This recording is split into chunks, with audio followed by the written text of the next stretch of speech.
Hi dears. അപ്പോൾ ഇന്നത്തെ നമ്മുടെ സ്പെഷ്യൽ എന്ന് പറയുന്നത് നമ്മൾ കഴിഞ്ഞ ആഴ്ച നമ്മൾ പഫ് ഷീറ്റ് എങ്ങനെയാണ് വീട്ടിൽ തയ്യാറാക്കി എടുക്കുന്നത് എന്നുള്ളൊരു സിമ്പിൾ റെസിപ്പി പോസ്റ്റ് ചെയ്തിട്ടുണ്ടായിരുന്നു.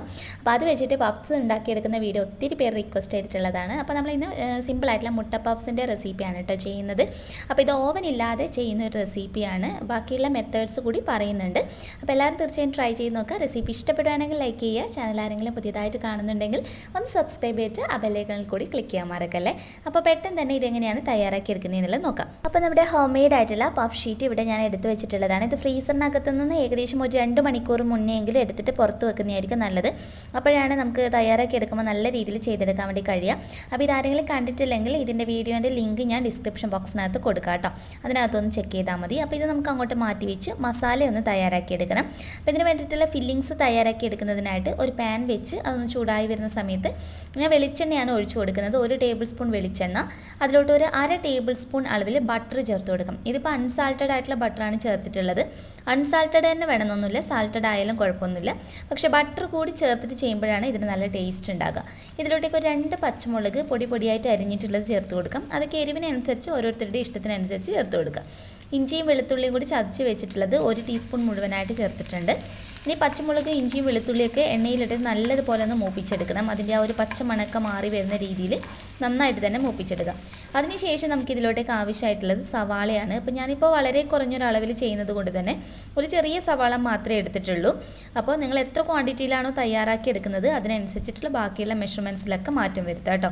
അപ്പോൾ ആവശ്യാനുസരണമുള്ള ഉപ്പ് കൂടി ചേർത്ത് കൊടുത്തതിന് ശേഷം ഈ സവാളയൊന്ന് വഴറ്റിയെടുക്കണം. അപ്പോൾ സാധാരണ നമ്മൾ മസാല തയ്യാറാക്കി എടുക്കുമ്പോൾ സവാള ജസ്റ്റ് ഒന്ന് സോഫ്റ്റ് ആകുന്ന പാകത്തിനാണ് തയ്യാറാക്കിയെടുക്കുന്നത്.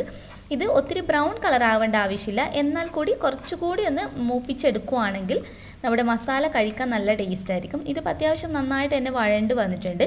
ഈ ഒരു സമയത്ത് നമുക്കിതിലോട്ടേക്ക് തക്കാളി ചേർത്ത് കൊടുക്കാം. അപ്പോൾ ഒരു സവാള എടുക്കുന്ന സമയത്ത് ഒരു ചെറിയ തക്കാളിയുടെ പകുതി ഭാഗമാണ് കേട്ടോ ഞാൻ എടുത്തിട്ടുള്ളത്. തക്കാളിയുടെ ടേസ്റ്റ് ഒന്ന് കയറി നിൽക്കുമ്പം നല്ല രുചിയാണ് നമ്മുടെ മസാലയൊക്കെ ഉണ്ടാകുക. അപ്പോൾ നന്നായിട്ടൊന്ന് മിക്സ് ചെയ്തെടുത്തതിന് ശേഷം അടച്ചു വെച്ചിട്ട് തക്കാളി നല്ലതുപോലെ ഒന്ന് കുക്ക് ചെയ്തെടുക്കണം. തക്കാളിയൊക്കെ നന്നായി കുക്കായി വന്നു കഴിഞ്ഞാൽ ഒരു 1/4 ടീസ്പൂൺ അളവിൽ മഞ്ഞൾപ്പൊടി, 1/2 ടീസ്പൂൺ അളവിൽ പിരിയൻമുളക് പൊടിച്ചിട്ടുള്ള പൊടിയാണ്, അതുപോലെ 1/2 ടീസ്പൂൺ അളവിൽ മല്ലിപ്പൊടി ചേർത്ത് കൊടുക്കാം. കൂടെ നമുക്കൊരു 1/4 ടീസ്പൂണോളം അളവിൽ ഗരം മസാല പൗഡർ ചേർക്കാം. പിന്നെ 2-3 പിഞ്ച്, വളരെ കുറച്ച് മാത്രം ചെറിയ ജീരകത്തിൻ്റെ പൊടി അഥവാ കറി ജീരകത്തിൻ്റെ പൊടിയാണ് ചേർത്തിട്ടുള്ളത്. ഇനി നിങ്ങളുടെ കയ്യിൽ കറി ജീരകത്തിൻ്റെ പൊടിയായിട്ടില്ല എന്നാണെങ്കിൽ നമ്മൾ ആദ്യം ബട്ടറും വെളിച്ചെണ്ണയും കൂടി മൂപ്പിച്ച ആ ഒരു സമയത്ത് കറി ജീരകമായിട്ട് ഒരു 1/4 ടീസ്പൂൺ എങ്ങാണ്ട് ചേർത്ത് കൊടുത്താൽ മതി. പക്ഷേ ആ ഒരു ഇൻഗ്രീഡിയൻറ്റ് ഒരിക്കലും സ്കിപ്പ് ചെയ്യരുത്, അതിന് വളരെയധികം നല്ല ടേസ്റ്റ് കൊടുക്കുന്നതാണ്. ഇനി ഇതിലോട്ടേക്ക് നന്നായിട്ട് മസാലയുടെയൊക്കെ ഒരു പച്ചമണം മാറി വന്നതിന് ശേഷം ഒരു 2-3 ടേബിൾ സ്പൂണോളം വെള്ളം ഒഴിച്ചു കൊടുക്കുക. ഒത്തിരി വെള്ളത്തിൻ്റെ അളവ് കൂടി പോകരുത്. ഒരു 2-3 ടേബിൾ സ്പൂൺ വെള്ളം ഒഴിച്ച് കൊടുത്തിട്ട് നന്നായിട്ട് മിക്സ് ചെയ്ത് യോജിപ്പിക്കുക. എന്നിട്ട് ആ വെള്ളം നന്നായിട്ടൊന്ന് വറ്റി വരുന്ന രീതിയിൽ റെഡിയാക്കി എടുക്കണം. പിന്നീട് ഇതിലോട്ടേക്ക് ഒരു 1/2 ടീസ്പൂൺ അളവിൽ കുരുമുളക് പൊടിച്ചതും അതുപോലെ തന്നെ നമുക്ക് മല്ലിയില എത്രയാണോ വേണ്ടത് അതിനനുസരിച്ച് ചേർത്ത് കൊടുക്കുക. എന്നിട്ട് നന്നായിട്ടൊന്ന് മിക്സ് ചെയ്ത് കൊടുക്കുക. ഇതൊക്കെയാണ് ഇതിന് ഏറ്റവും നല്ല ടേസ്റ്റ് കൊടുക്കുന്നത്. അപ്പോൾ നമ്മുടെ മുട്ട പഫ്സിന് ആവശ്യമായിട്ടുള്ള മസാല ഇവിടെ റെഡി ആയിട്ടുണ്ട്. ഇതിനെ ഒന്ന് ചൂടാറണം കേട്ടോ. ചൂടാറിയതിന് ശേഷം നമ്മൾ ഉപയോഗിക്കുന്നതാണ് നല്ലത്. അപ്പം ഞാൻ ഓരോ ഷീറ്റ് ഇതുപോലെ എടുത്ത് വെച്ചിട്ടുണ്ട്. ഞാൻ ചെറിയ പഫ്സ് ആയിട്ടാണ് കേട്ടോ ചെയ്തെടുക്കുന്നത്. അപ്പോൾ ഓരോരുത്തരുടെയും കയ്യിലുള്ള നിങ്ങൾ കട്ട് ചെയ്തതിനനുസരിച്ചിട്ട് റെഡിയാക്കി എടുക്കുക. മസാല ഇതുപോലെ ചേർത്ത് കൊടുത്തതിന് ശേഷം പുഴുങ്ങിയ മുട്ട പകുതി ഭാഗം ഇങ്ങനെ മുറിച്ചെടുത്തതിന് ശേഷം, അതിപ്പോൾ എല്ലാവർക്കും അറിയുന്നത് കൊണ്ടാണ് പ്രത്യേകിച്ച് പറയാത്തത്, പുഴുങ്ങിയ മുട്ട ജസ്റ്റ് ഒന്ന് നെടുകെ കീറിയിട്ട് വെച്ച് കൊടുക്കുക. എന്നിട്ട് നമ്മൾ ഈ 2 സൈഡിൽ നിന്നും ഇതുപോലെ ഒന്ന് ഒട്ടിച്ചു കൊടുത്താൽ മതി. ജസ്റ്റ് നമ്മളിങ്ങനെ വെച്ച് കൊടുക്കുമ്പോഴത്തേക്ക് തന്നെ അതങ്ങ് ഒട്ടി നിന്നോളും, മൈദ ആയതുകൊണ്ട് തന്നെ. അപ്പോൾ ഇങ്ങനെ തന്നെ ഫോൾഡ് ചെയ്യണമെന്നൊന്നും ഒരു നിർബന്ധമില്ല കേട്ടോ. അപ്പോൾ പഫ്സ് നമ്മൾ തയ്യാറാക്കി എടുക്കുമ്പോൾ പല രീതിയിൽ നമ്മൾ ഫോൾഡ് ചെയ്തെടുക്കാറുണ്ട്. ഒന്നുകിൽ ഇതുപോലെ ഫോൾഡ് ചെയ്യാം, അതല്ലെങ്കിൽ നമ്മൾ നേരെ മടക്കി കൊടുത്തിട്ട് സിമ്പിളായിട്ട് അങ്ങനെ വേണമെങ്കിലും ചെയ്തെടുക്കാം. അപ്പോൾ ഞാൻ അതുപോലെ ഒന്ന് ജസ്റ്റ് ചെയ്തിട്ടുണ്ട്, കണ്ടില്ലേ. ഇപ്പോൾ ഞാൻ ഈ ബ്രഷ് ചെയ്യുന്നത് ജസ്റ്റ് ഒന്ന് മടക്കി എടുത്തിട്ടുള്ളത് മാത്രമാണ്. അപ്പോൾ അത് നിങ്ങൾക്ക് എങ്ങനെയാണോ എളുപ്പം അതിനനുസരിച്ച് ചെയ്തെടുക്കുക. മുഴുവനായിട്ട് ഒട്ടിച്ചു കൊടുക്കേണ്ട ആവശ്യമില്ല. മസാല കുറച്ച് പുറത്തോട്ടേക്ക് വരുന്ന രീതിയിൽ കാണുമ്പോഴാണ് നമ്മൾ ആ ബേക്കറിയിൽ നിന്നൊക്കെ വാങ്ങിക്കുന്ന ആ ഒരു ടെക്സ്ചറിൽ നമുക്ക് കിട്ടുക.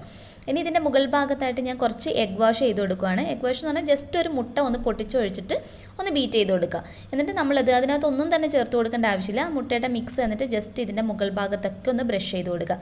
ഇനി എല്ലാവർക്കും മുട്ടയുടെ ആ ഒരു മുകൾ ഭാഗത്ത് ആ ഒരു ഷൈനിങ്ങിന് വേണ്ടി നമ്മൾ കൊടുക്കുന്നത് ഇഷ്ടമുണ്ടാവണമെന്നില്ല. അപ്പോൾ അങ്ങനെയുള്ളവർക്ക് ഇതിന് പകരം ഒന്നുകിൽ ബട്ടർ ഉപയോഗിക്കാം, അതല്ലെങ്കിൽ പാല് വെച്ചിട്ട് വേണമെങ്കിലും ചെയ്യാം. പക്ഷേ നിങ്ങൾ ഓവൻ ഇല്ലാതെ, ഇപ്പോൾ ഞാൻ ചെയ്യുന്ന ഒരു മെത്തേഡ് പോലെ ഓവൻ ഇല്ലാതെ ചെയ്തെടുക്കുന്നതാണെങ്കിൽ ഏറ്റവും നല്ലത് മുട്ട ചേർക്കുന്നതാണ്. കാരണം പൊതുവേ നമ്മൾ ഓവനിൽ ചെയ്യുമ്പോഴാണ് നമുക്ക് നല്ല പെർഫെക്റ്റ് ആയിട്ടുള്ള ഒരു കളറും കാര്യങ്ങളൊക്കെ കിട്ടുക. പക്ഷേ നമ്മൾ അല്ലാത്ത രീതിയിൽ മെത്തേഡിൽ ചെയ്യുമ്പോൾ നമുക്ക് അത്രയധികം നല്ലൊരു എഫക്റ്റീവ് ആയിട്ടുള്ള കളർ കിട്ടാറില്ല അല്ലേ.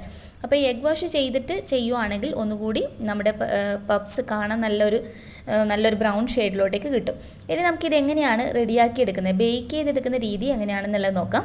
അപ്പോൾ സാധാരണ നമ്മൾ കേക്ക് ബേക്ക് ചെയ്തെടുക്കുന്ന അതേ രീതിയിലാണ്. താഴെ ഭാഗത്തായിട്ട് കുറച്ച് ഉപ്പ് വെതറിക്കൊടുത്ത് മുകൾ ഭാഗത്തായിട്ട് ഞാനൊരു തട്ട് ഇറക്കി വെച്ചിട്ടുള്ളതാണ്. ഇനി നമ്മളിത് അടച്ചു വെക്കുന്ന അടപ്പിന് ഒന്നുകിൽ അലുമിനിയം ഫോയിൽ അല്ലെങ്കിൽ കോട്ടൺ തുണി വെച്ച് നല്ല ടൈറ്റായിട്ട് കവർ ചെയ്യണം. അപ്പോഴാണ് ആ മുകൾ ഭാഗത്തു കൂടി നല്ലൊരു ടെമ്പറേച്ചർ കിട്ടിയിട്ട് നമ്മുടെ പപ്സിൻ്റെ മുകൾ ഭാഗത്തും കുറച്ച് ആ ഒരു ഷെയ്ഡും കാര്യങ്ങളൊക്കെ നമുക്ക് കിട്ടും. അടച്ചു വെച്ചിട്ട് ഒരു 10 മിനിറ്റ് ഹൈ ഫ്ലെയിമിലിട്ട് പാത്രം നന്നായി ചൂടായി വന്നതിന് ശേഷം ഒരു പ്ലേറ്റിനകത്ത് ഞാൻ ഇതുപോലെയാണ് സെറ്റ് ചെയ്തിട്ടുള്ളത്. ജസ്റ്റ് ഒരു സ്റ്റീലിൻ്റെ പ്ലേറ്റിൻ്റെ താഴെ ഭാഗത്തായിട്ട് ബട്ടർ പേപ്പർ, കുറച്ച് എണ്ണ തടവിയിട്ട് ബട്ടർ പേപ്പർ വെച്ച് കൊടുത്തു. എന്നിട്ട് നമ്മുടെ പപ്സ് 3 എണ്ണം മാത്രമേ ഇവിടെ വെച്ചിട്ടുള്ളൂ കേട്ടോ. അടുത്തത് ഞാൻ വേറൊരു പാത്രത്തിനകത്താണ് ചെയ്യുന്നത്, ഞാൻ ജസ്റ്റ് കാണിച്ചു തരാം. അപ്പോൾ ഇതുപോലെ അടച്ചു വെച്ചിട്ടുണ്ട്. ഇനി അടച്ചു വെച്ചതിന് ശേഷം ഇത് കുക്കാവാൻ വേണ്ടി അത്യാവശ്യം സമയം എടുക്കും നമ്മൾ ഇതിങ്ങനെ ചെയ്തെടുക്കുന്ന സമയത്ത്. അപ്പോൾ ഒരു മീഡിയം ഫ്ലെയിമിൽ ഇട്ടാൽ മതി. ലോ ഫ്ലെയിമിലും ഇടരുത്, ഹൈ ഫ്ലെയിമിലും ഇടരുത്. ഒരു മീഡിയം ഫ്ലെയിമിലിട്ടിട്ട് ഏകദേശം ഒരു 35 മിനിറ്റ് 40 മിനിറ്റ് എടുക്കും. അപ്പോൾ ഞാൻ ബാക്കിയുള്ള 2 എണ്ണം ഇതുപോലെ വേറൊരു പാത്രത്തിൽ, ഇതൊരു ഇരുമ്പിൻ്റെ പാത്രമാണ് കേട്ടോ. അപ്പോൾ ഇരുമ്പിൻ്റെ പാത്രത്തിൻ്റെ താഴ്ഭാഗത്ത് നമ്മുടെ ചട്ടിയുടെ ഒക്കെ അടിയിൽ വെക്കുന്ന റിങ് വെച്ചിട്ട് നേരത്തെ ചെയ്തതുപോലെ തന്നെ സ്റ്റീൽ പ്ലേറ്റിൽ ബട്ടർ പേപ്പർ വെച്ചിട്ടുണ്ട്. ഇനി നമുക്ക് ഇതും അടച്ച് വെച്ചിട്ട് അതേ സമയം ഒന്ന് ബേക്ക് ചെയ്തെടുക്കാം. അപ്പോൾ ഒന്നുകിൽ നിങ്ങൾക്ക് ഇതുപോലെ ബേക്ക് ചെയ്തെടുക്കാം. ഇനി ഓവനിലാണ് ചെയ്യുന്നതെങ്കിൽ 180 ഡിഗ്രി സെൽഷ്യസിൽ ചെയ്തെടുത്താൽ മതി. ഒരു 25 മിനിറ്റ് ആകുമ്പോഴത്തേക്കും 20-25 മിനിറ്റിൽ നിങ്ങൾക്ക് ബേക്ക് ചെയ്ത് നല്ല പെർഫെക്റ്റ് ആയിട്ട് കിട്ടും. ഇതിപ്പോൾ ശരിക്കും ഒരു 25 മിനിറ്റിന് ശേഷമുള്ളതാണ്. അപ്പോൾ ഇതിൻ്റെ താഴെ ഭാഗം നന്നായിട്ട് മൊരിഞ്ഞു വന്നിട്ടുണ്ട്. അപ്പോൾ നമ്മൾ സ്പൂൺ വെച്ചിട്ട് നോക്കുമ്പോൾ തന്നെ നമുക്ക് മനസ്സിലാകും. താഴെ ഭാഗത്തും കണ്ടില്ലേ, ഞാനിപ്പോൾ നിങ്ങൾക്ക് കാണാൻ മനസ്സിലാകും, നല്ല ഹാർഡ് ആയതുപോലെ, നല്ല ക്രിസ്പി ആയതുപോലെ ഉണ്ട്. നമ്മൾ ഈ ഇരുമ്പിൻ്റെ പാത്രത്തിനകത്ത് വെച്ചതുണ്ടല്ലോ, കുറച്ചുകൂടി ഫാസ്റ്റായിട്ട് ആയിട്ടുണ്ട്. ശരിക്കും ഒരു 15-20 മിനിറ്റ് എടുക്കുമ്പോഴത്തേക്ക് തന്നെ ഇതിൻ്റെ താഴെഭാഗം നല്ലതുപോലെ മൊരിഞ്ഞു വന്നിട്ടുണ്ടായിരുന്നു. ആ ഒരു ചൂട് കിട്ടിയതിൻ്റെതാണ്. അത് ഞാൻ പറഞ്ഞത് ഫ്ലെയിമിനനുസരിച്ച് ചിലപ്പോൾ പെട്ടെന്ന് കുക്കാകും, ചിലപ്പോൾ ഒത്തിരി സമയം എടുക്കും. ഇതിപ്പോൾ ഒരു 35 മിനിറ്റിന് ശേഷം ഇതിൻ്റെ 2 സൈഡ് ഞാൻ തിരിച്ചും മറിച്ചും ഇട്ടിട്ട് നല്ല രീതിയിൽ റെഡിയായി കിട്ടിയിട്ടുണ്ട്. ഇത് 40 മിനിറ്റ് എടുത്തിട്ടുണ്ടായിരുന്നു കേട്ടോ. ഈ ഒരു പാത്രത്തിനകത്ത് വെച്ചത് 40 മിനിറ്റ് എടുത്തിട്ടുണ്ടായിരുന്നു. അപ്പോൾ ഇത് നല്ല ചൂടോട് കൂടിയാണ് ഇപ്പോൾ ഉള്ളത്. അപ്പോൾ നിങ്ങൾക്ക് ഒന്നുകിൽ ഓവൻ വെച്ചിട്ട് 180 ഡിഗ്രി സെൽഷ്യസിൽ 20-25 മിനിറ്റിൽ ബേക്ക് ചെയ്തെടുക്കാം. അതല്ലെങ്കിൽ ഞാനിപ്പോൾ കാണിച്ച ഒരു മെത്തേഡിൽ ഇങ്ങനെ വേണമെങ്കിൽ ചെയ്യാം.